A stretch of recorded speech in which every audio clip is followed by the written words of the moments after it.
Dah 16 tahun saya duduk dekat Melaka ni, tapi banyak lagi tempat yang saya belum kunjungi. Assalamualaikum warahmatullahi wabarakatuh. Nama saya Muhammad Desyaman Muhammad Syukri. Hari ni saya nak bawa korang semua pergi jalan-jalan dekat Formosa Resort. Jom.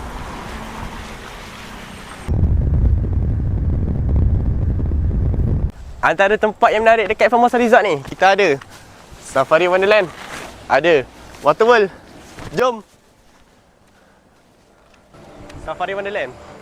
Safari Wonderland ni dia buka 9.30, tutup pukul 6. Dia punya harga tiket bagi kanak-kanak 55, bagi orang dewasa 65. Jom.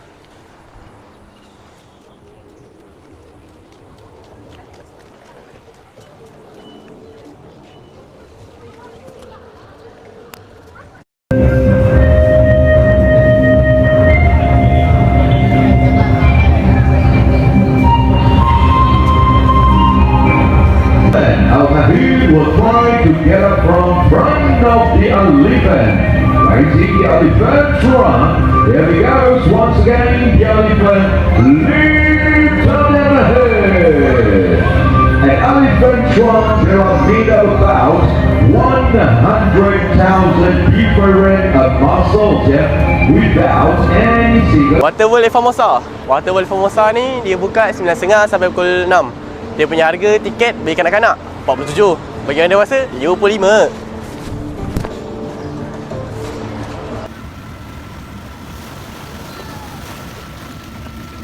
Selain itu, kita juga boleh main golf kat sini.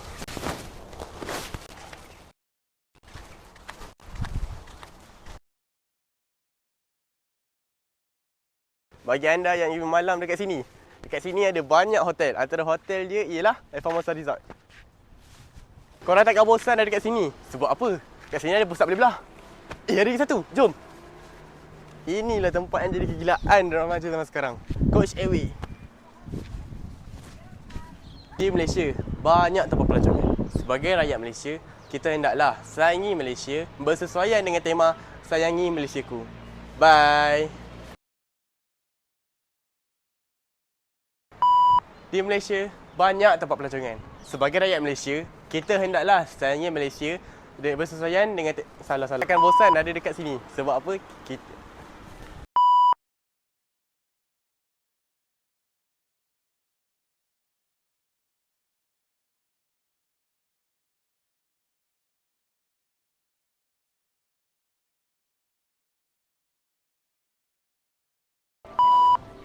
Safari Wonderland.